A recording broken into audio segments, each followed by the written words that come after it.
유치부 성경학교 은혜 가운데 잘 마쳤어요. 특성도 잘 하셨고 참 너무 고맙습니다. 어제 제가 우리 집사람한테 참 소망이 넘치는 기쁜 소식을 들었습니다. 어떤 분이 카페에 있는 우리 한윤영 씨를 찾아와서 유치부 아이를 보낼 수 있으면 좋겠다 이런 말을 했다 그래요. 아까 낮에 보니까 물놀이를 하던데 매일 하냐고 이렇게 물었다 그래요. 그래서 지나가면서 보니까 선생님들이 막 땀 흘리고 물 뿌려주고 샤워 시켜주고 썰매 태워주고 하는 것이 본인들에게 아마 위로가 되었던 것 같아요. 참 저렇게 해주는구나. 어디 가면 그래 합니까? 발로 해주지 누가 손으로 해줍니까? 그래서 그런 것도 있고, 또 어떤 분은 참 이 카페는 혹시 교회 전용이냐고 이렇게 물었다 그래요. 그래서 보고 싶다고. 하나님께서 우리가 행하신 일에 대해서 우리에게 이런 사인을 주시는 것은 우리에게 큰 기쁨이고 위로가 될 수 있는 것입니다. 단지 그냥 칭찬이나 격려 정도가 아니고, 그런 것을 들을 때 우리가 알 수 있는 것은 하나님이 우리와 함께 하신다는 그것입니다. 그래서 우리가 기쁜 겁니다.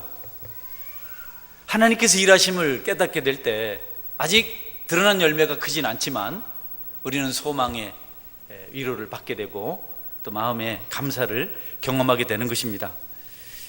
눈에 보이는 어떤 현상보다도 그 뒤에서 일하시는 하나님을 발견할 때 우리는 안심하게 되고 또 만족하게 되고 소망 가운데 늘 평강을 경험하며 살 수가 있는 것입니다.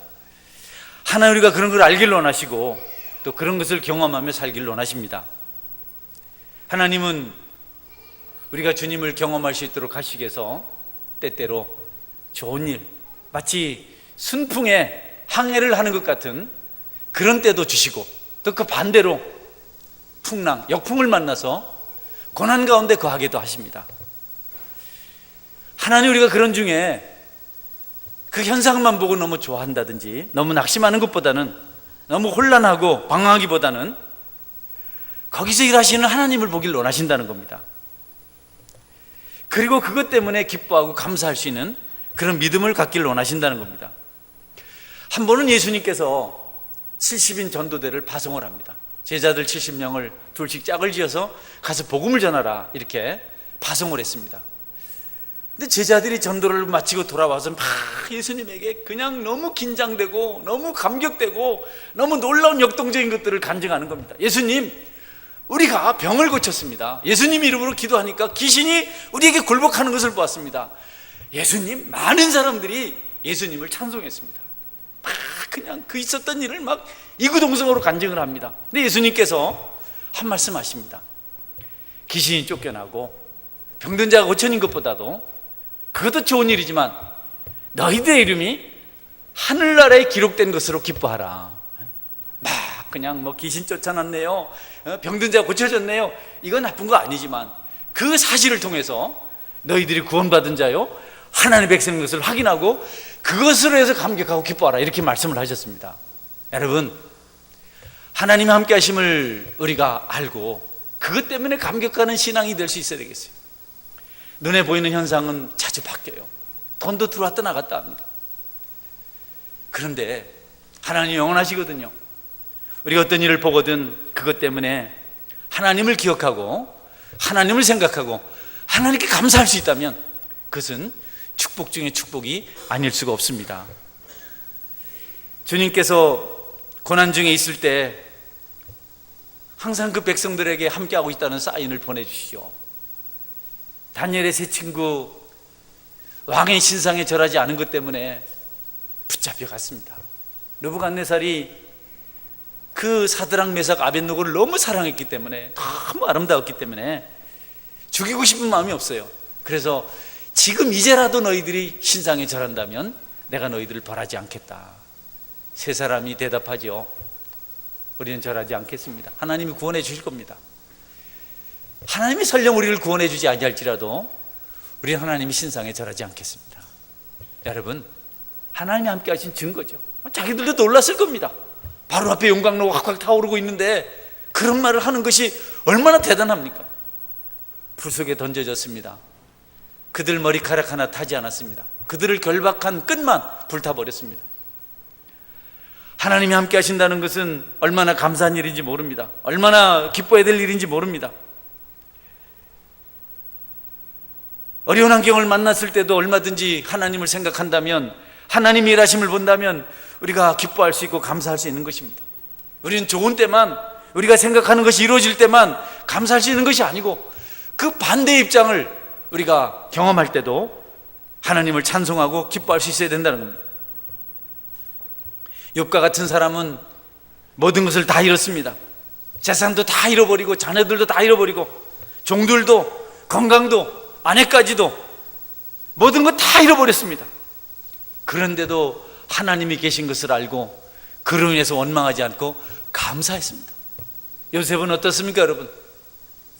형님들에서 노예로 팔렸고, 억울하게 누명을 쓰고 감옥에 갇혔고, 감옥에서 배반을 당하고, 그러나 요셉은 여전히 자기 가슴 속에 하나님이 주신 꿈이 있었기 때문에 절망하지 않아요. 낙심하지 않아요. 함부로 살지 않아요. 여전히 하나님 안에서 구별된 모습으로 소망 가운데 살았던 것을 볼 수가 있습니다. 우리가 신앙생활을 하면서 아파야 될 때가 있어요. 슬플 때가 있습니다. 절망적인 환경에 직면할 때가 있습니다. 애매히 고난을 당할 때가 있어요. 통곡하고 싶을 때가 있습니다. 그러나 그때도 하나님을 본다면 우리가 겪는 어려운 시간들은 결코 우리에게 해가 되지 않습니다. 유익할 수 있습니다. 다윗은 사울에게 쫓깁니다. 광야길을 방황합니다. 여러 번 죽을 고비를 넘깁니다. 다윗이 그렇게 고난을 당해야 될 이유가 하나도 없습니다. 여러분, 사울에게 그렇게 쫓게 될 이유가 없습니다. 잘못한 것이 없어요. 오죽하면 사울의 아들 요나단이 사울을 불쌍히 여겨서 자기 아버지를 배반하고 다윗을 보호해 줬을까요? 여러분, 다윗은 쫓겨다니는 신세였지만, 고난당하는 신세였지만 한마디도 원망하지 않습니다. 왜냐하면 자기와 함께 하시는 하나님이 계셨기 때문에 결코 자기를 버리지 아니할 것이고, 자기를 반드시 지키셔서 그 약속, 왕이 되는 약속을 이루실 것이라고 믿었기 때문에 그는 쫓겨가는 신세였어도, 그 처절한 고통을 경험하면서도 한마디도 하나님을 원망하지 않았습니다.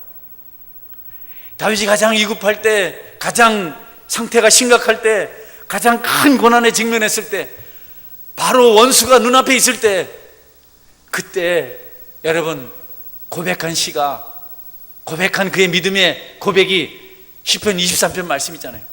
오늘 양 집사님이 기도 중에도 이렇게 말씀하셨는데요. 오늘 양 집사님 오늘 기도 딱 적어가지고 오셔서 같은 말 반복하지 않고 또박또박 이렇게 많이 읽으시고 묵상하시고 기도하시니 참 좋았어요.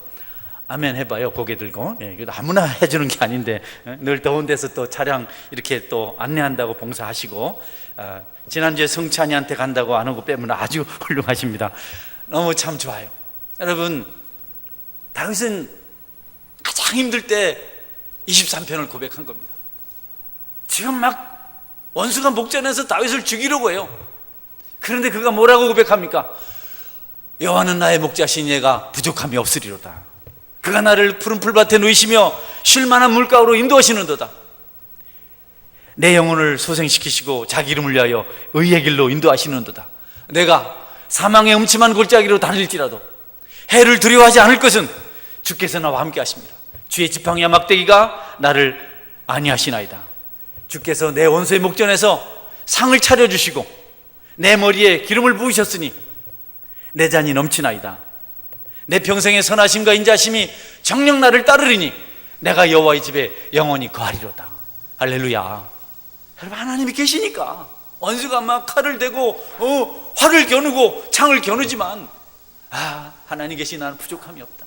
하나님께서 내 원수의 목전에서 밥상을 차려주시고 먹게 하시니 내가 하나님의 영원히 거할 것이다. 여러분, 하나님이 함께 하신다는 사실을 믿으시기를 주의 이름으로 축원합니다. 그게 우리의 위로입니다. 물질 얼마 생긴 것, 그것 가지고 기뻐하는 것 천배만 배 더 기뻐해야 될 일이에요. 칭찬 들은 것, 격려받은 것, 여러분이 한 일이 좀 잘 된 것보다도 하나님이 함께 하셔서 그렇게 됐다는 것을 알 때 우리의 기쁨은 더 충만해지는 것입니다. 하박국 선지자는 민족이 징계받는 것을 봤어요. 하나님의 엄청난 진노를 받는 것을 환상 중에 봤습니다. 처음에는 두려웠지만 금방 감사로 바뀝니다.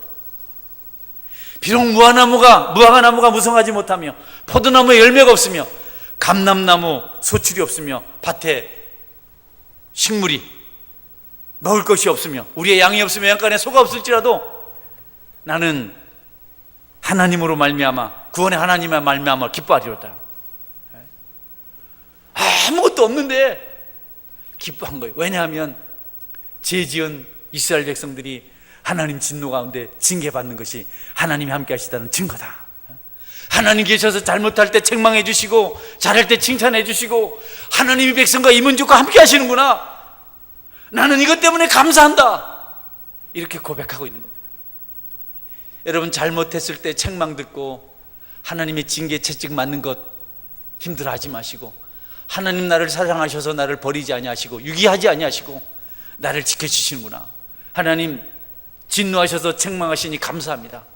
죄를 깨닫게 하시니 감사합니다. 이렇게 할 때 우리가 큰 은혜를 받게 될 줄 믿으시기를 바랍니다.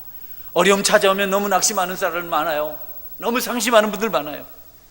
여러분, 그때도 하나님 나를 기억하셔서 나와 함께 하셔서 나의 모든 것을 살피시고 나를 선한 길로 인도하시는구나. 이렇게 여러분 주님의 임재를 깨닫고 감사하는 신앙을 가질 수 있길 바랍니다. 엘리야는요, 비 오라고 기도했는데 아무리 기도해도 비가 오지 않아요. 아무리 종을 보내서 어떤 변화가 있느냐 알아보라 해도 아무 변화가 없어요. 그런데 7번째 사환이 와서 말합니다. 저 바다 끝에요, 손바닥만한 구름 하나 올라오고 있습니다. 엘리야가 확신했습니다. 됐다, 가자. 빗소리가 들린다.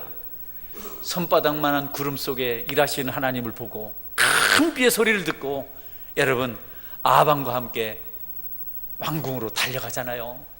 잠시 후에 큰 비가 내려서 이스라엘 땅에 가뭄이 사라졌지 않습니까? 작은 것, 아주 미미한 것이라도 하나님께서 함께 하신 것이라면 여러분 그 일 때문에 다른 어떤 어려움이 있어도 낙심하지 말고 소망 가운데 기뻐하는 삶을 살아가시기를 바랍니다. 할렐루야. 그게 우리 신앙인의 특권이잖아요. 너무 어렵고 힘들었던 시절이 있어요. 정말 너무 공부할 때 하나님께서 사인을 주시더라고요. 최근에는 제가 이 고3 된 아이가 공부할 수 있는 분위기를 맞춰주지 못했어요. 내가 늘 당당하고 믿음으로 확신해야 되는데 어느 순간 내가 근심 걱정에 사로잡혔어요. 그러니까 그냥 가족들은 그냥 여과 가정 없이 그대로 내 상태를 그대로 자기들이 몸으로 마음으로 봤습니다. 같이 긴장하고 같이 힘들어요. 그대로 전달이 됩니다. 그래서 흔들리더라고요.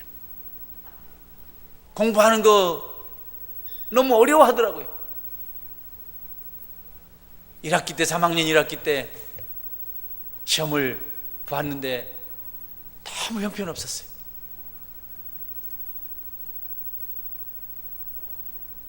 하나님께서 어떻게 하시려나. 새생명 훈련원에 이사 목사님들과 함께 수련회에 참석했는데 그 수련회 너무 귀중한 것이기 때문에 1년에 한 번 있는 것이기 때문에 빠질 수가 없어서 갔는데 집사람이 카톡을 받았어요. 엄마 합격했어요. 아멘 해봐요. 아멘. 그래서 집사람하고 목사님들 피해서 저기 좀 구석진 데 가서 내 생전 처음 그렇게 뜨겁게 손을 잡고 기도해 본 적이 처음입니다. 둘이 마주 앉아서 여보, 하나님 우리를 도우셨다. 하나님 우리와 함께 하신다. 아들 때문에 걱정하지 않았다. 그래서 눈물을 흘리며 기도하고 돌아와서 목사님한테 간증하고, 그리고 지금까지도 아내는 저한테 그래요. 자다가도 아이고 어느가 대학 들어간 게 너무 좋다. 우리 고등학교 3학년 열심히 공부해서 대학 들어가시기 바랍니다. 너무 감사하다. 너무 감사하다. 왜냐하면 다 가는 대학이죠. 누구나 다. 그런데 하나님이 함께 하시는 사인을 알았기 때문에 그것이 소망을 가져다 주었기 때문에, 그것을 하나님께서 믿음을 확실히 해주셨기 때문에 너무 감사해서 하나님께 감사하고 또 감사했던 기억이 있습니다. 여러분, 다른 어떤 것보다도 하나님이 함께 하시는 것을 통해서 감사하시는 믿음 가지시기를 주의 이름으로 축원합니다. 하나님은 우리 믿음을 원하세요. 우리에게 어떤 것보다도 믿음을 원하십니다. 어떤 믿음? 하나님이 하신다는 것. 눈앞에 절망적인 환경이 아무리 있어도 하나님 함께 하신다는 그것 가지고 살기를 원하세요. 여리고로 지나가실 때 소경이 한 사람 예수님을 찾아왔어요. 이 소경은 보지 못해요. 근데 듣는 거 잘했어요. 듣는 걸 너무 잘했어요. 언젠가 들은 기억이 있어요. 나사렛 예수는 기적을 일으킨단다. 죽은 자를 살렸고 어떤 불제병도 고쳤고 무리도 걸으셨고, 그분은 가장 사악한 죄인들도 용서하시는 분, 아무리 추하고 더러운 자도 받으시는 분, 죄인들의 친구가 되어주신 분, 가난한 자들의 친구가 되어주신 분, 그런 소문을 들었어요. 그런데 어느 날 예수님이 자기 앞을 지나간다는 사실을 알게 되었습니다. 이 소경이 소리 지르기 시작합니다. 다윗의 자손 예수여 나를 불쌍히 여기소서. 다윗의 자손 예수여 나를 불쌍히 여기소서. 여러분, 주변에 제자들이 시끄럽다고, 이 소경 거지 이 말이야, 응? 조용히 하라 말이죠. 10원짜리 조용히 하라 막 그냥 그래도 소경이요 더 소리치는 겁니다. 영어를 한마디 했으면 좋겠는데 신우기가 앉아서 부담이 되네. 여러분, Son of David, 발음이 어떠지 간에 mercy on me, 나를 긍휼히 여기소서. 아버지, 예수님, 다윗의 예수님 나를 불쌍히 여기소서. 자 외치니까 예수님께서 제자들에게 데리고 와라. 제자들이 가지요. 가서 야 예수님이 오란다, 이 새끼야 가자. 이렇게 겉옷 확 벗어 던지고, 지금까지 그거 뒤집어 쓰고 말이죠, 따뜻하게 해볼 거라고 뭐 해볼 거라고 그거 그냥 냄새 나는 거 그거 꼭 붙들고 살았는데 예수님 오라니까 확 벗어 던지고 홀가분한 몸으로 예수님께 갔어요. 예수님 묻습니다. 무엇을 하여 주길 원하느냐? 망설이지 않아요. 그게 믿음이 있었거든요.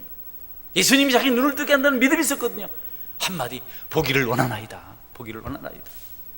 여러분, 예수님께서 내 믿음대로 될지어다. 소경이 보게 되었어요.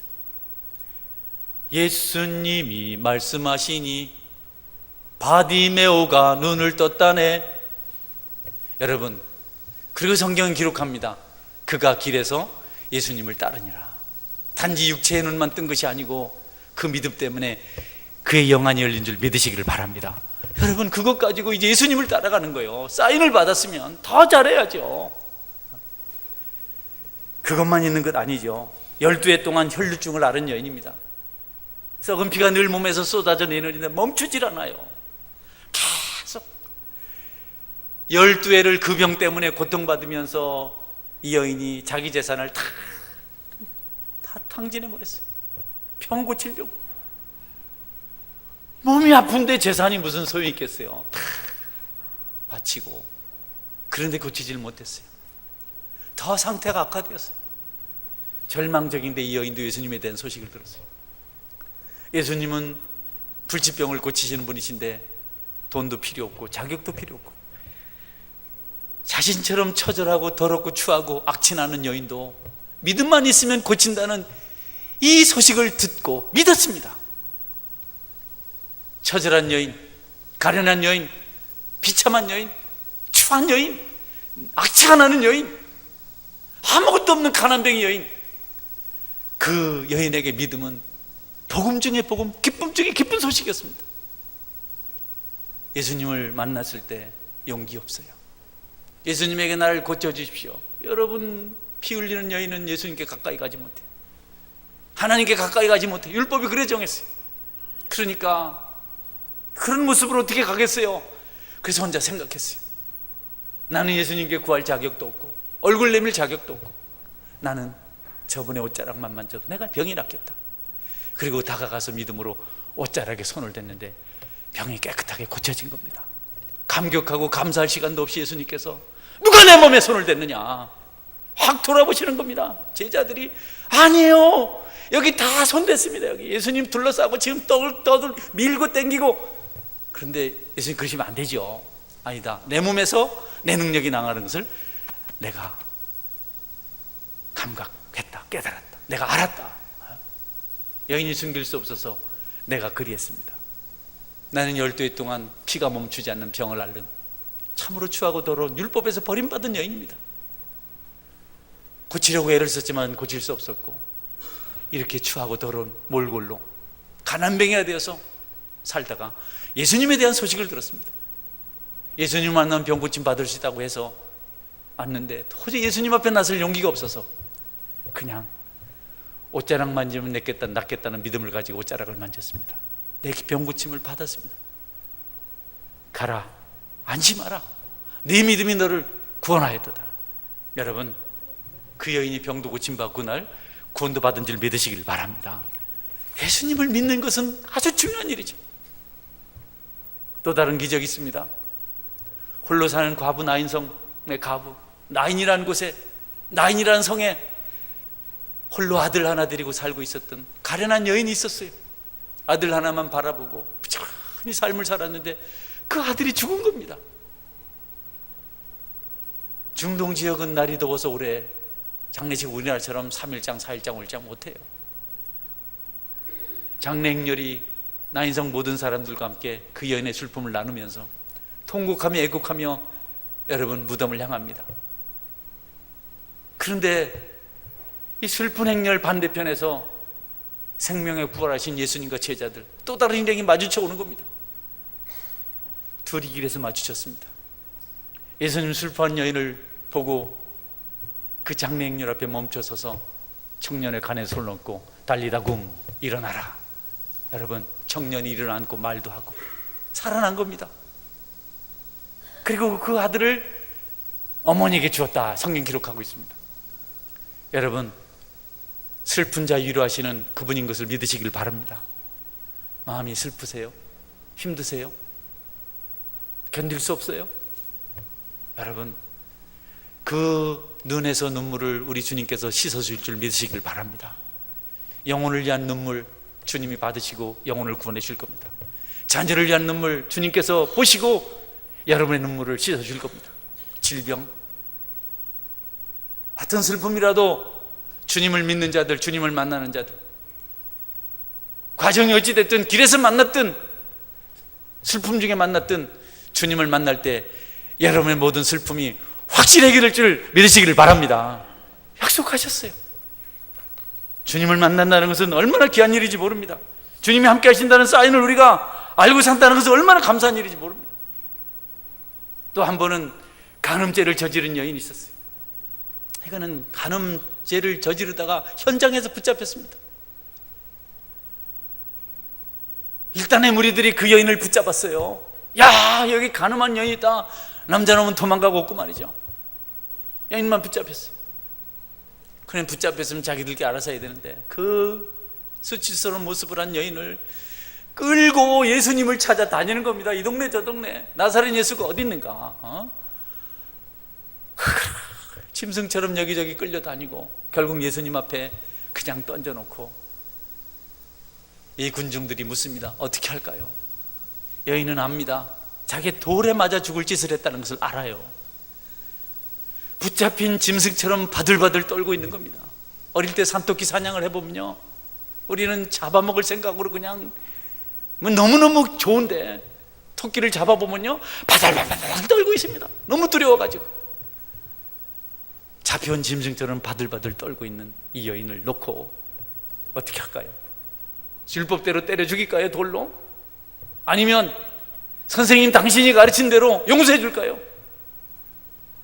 그 말 하려고 이 흉악한 군중들이 그냥 마음에 결심을 하고 찾아와서 예수님 곤란하게 하려고 죽이라고도 말씀을 못 하시고 용서라도 말씀을 못 하시고 뻔히 알면서, 여러분, 예수님 그 불쌍한 여인, 이 가련한 여인을 위해서 복음을 증거합니다. 너희 중에 돌 없는 자가 이 여인을 돌로 쳐라. 남을 불쌍히 여기고 사랑하는 마음이 있었기 때문에 여러분 복음이 선포될 수 있었던 겁니다. 여러분 용서하기로 작정하고 사랑하기로 작정하고 여러분이 어떤 말을 하면 그 말에는 능력이 있을 줄 믿으시기를 바랍니다. 보복하려고 원수 갚으려고 원한 갚으려고 말을 하면 그거는 결국 서로 망하는 거지만 사랑하려고 살려주려고 용서하려고 긍휼히 여기려고 진심으로 말하면 그 진실한 언어는 기적의 언어가 될 수가 있습니다. 여러분에게도 그런 언어가 있기를 주의 이름으로 축원합니다. 여러분 얼마나 좋으신 주님이신지. 살리는 언어, 용서하는 언어, 축복하는 언어, 그런 거는 능력이 나타나죠. 그날 그 자리에서 그 여인에게 돌 던진 사람 한 사람도 없었다고 성경 기록하고 있습니다. 누가 감히 던지겠어요? 용서하기를 작정했는데.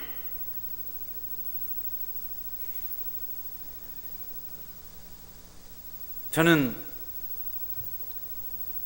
이혜령 씨에 대한 이야기를 여러분에게 자주 한 기억이 있네요.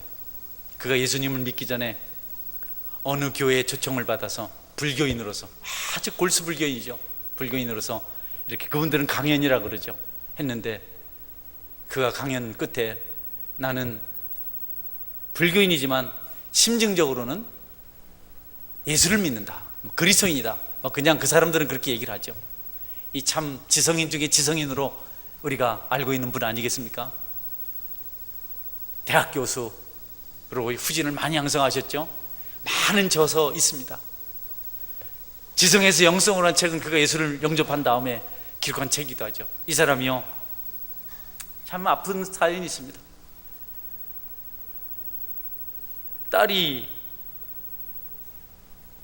딸이 실명이 돼버린 겁니다. 이민아 씨, 이민아 목사, 우리 교회도 이민아가 한 분 있는데 딸이 실명을 했어요. 너무너무 마음이 아파서 딸이 예수를 열심히 믿고 하니까 만약에 내 딸이 눈을 뜬다면 내가 개종하겠다, 기독교인이 되겠다 라고 결심을 해요. 그가 그 결심을 하고 여러분 있었는데 7개월 만에 딸의 망막 박리 현상이라는 증상이 감쪽같이 사라진 겁니다. 그래서 80이 다 된 나이에 하영조 목사님에게 세례를 받고 그리스도인이 돼요.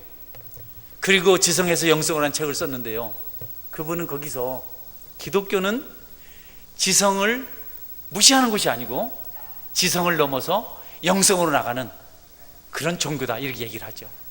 근데 그 책에 자기 딸을 위한 이런 기도를 해요. 기적을 내려달라고 기도드리지 않겠나이다.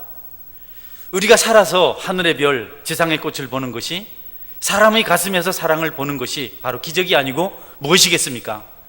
매일 우리는 당신께서 내려주시는 기적 속에서 삽니다. 그러니 기적이 아니라 당신께서 주신 이 기적들을 거두어 가지 마시기를 진실로 기도합니다.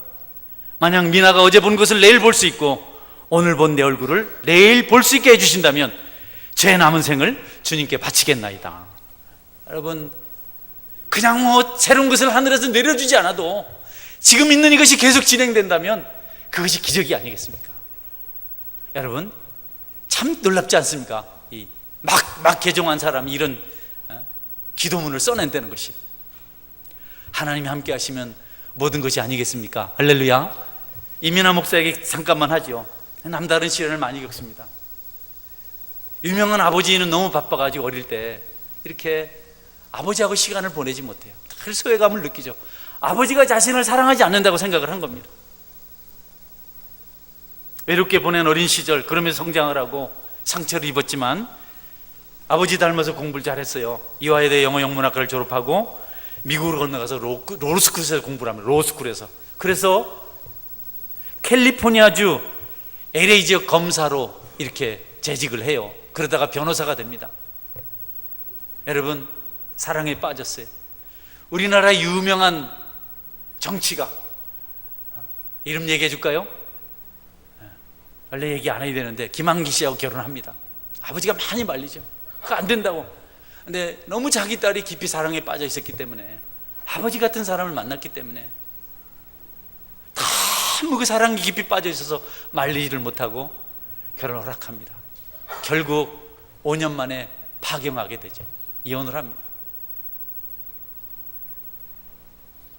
두 사람 사이 아이가 하나 있었는데, 여러분, 재혼을 해서 또 3명의 아이를 낳고, 그 첫 번째 아들이 잘 자라다가, 너무 건강하고 사랑스럽게 자라다가 25살 나이에 갑자기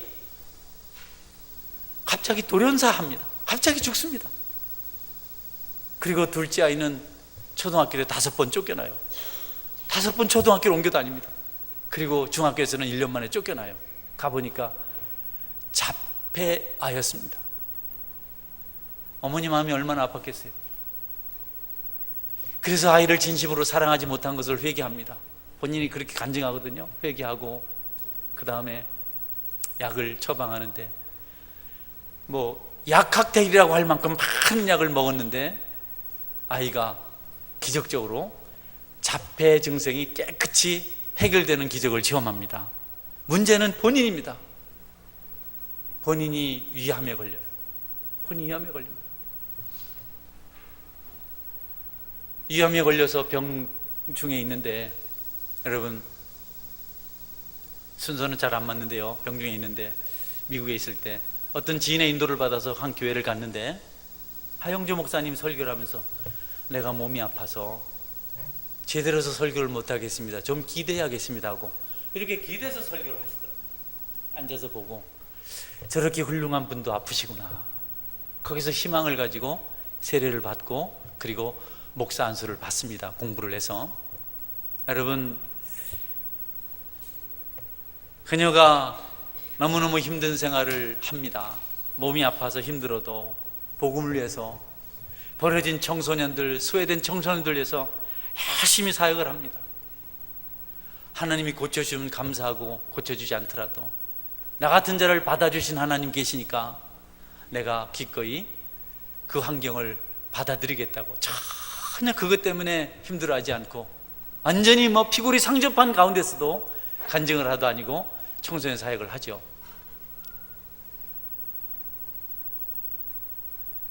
땅끝에 서다라던 책이 있어요. 본인이 간증집인데 어떻게 아이들을 돌봤는 자기 인생이 어떤지를 알려주는 그런 책인데 참 감동적입니다. 글을 잘 썼어요. 그냥 읽으면 그냥 눈물 없이 볼 수 없는 그런 내용들을 쭉 담고 있어요. 여러분, 하나님을 만나면, 하나님 함께 계신 것을 알면, 그분이 그런 나를, 부족하고 허물 많은 초라한 나를 받아주신다는 사실을 알면 우리가 힘있게 살아갈 수가 있습니다. 말씀대로 예수님은 내게 오는 자는 결코 내가 내어쫓지 아니하라고 말씀하셨습니다. 그분 우리를 용납하십니다. 세상 보고 살지 말고 사람 보고 살지 마세요. 그러다가 낙심하지 말고 우리를 받아주시는, 우리가 함께 하시는 그분을 확신하고 믿음 가운데 살아가셔서 축복을 누리시길 바랍니다. 이어령 교수는 그런 말을 했습니다. 우리는 자신이 가장 불행하다는 사실을 모르고 다른 사람이 불행하다고 생각하고 다른 사람을 위해서 열심히 기도하고 있다, 이렇게 말하고 있습니다. 내가 하나님 안에 있는가? 내가 주님과 더불어 살고 있는가? 내 인생 여정은 어떤가? 순풍되는 좀 그럴듯하게 살다가 조그만 역풍을 맞으면 낙심해버리고 시험 들어서 방황하는 그런 유약한 존재는 아닌가? 여러분, 생명은, 소망은 예수님께 있습니다. 여러분에게 예수님 함께 한다는 사인이 있다면 그것 가지고 찬송하면서 오늘도 하늘을 바라보고 가슴을 펴고 기쁨 가운데 살아가시기를 주의 이름으로 축원합니다. 아멘. 같이 기도하겠습니다.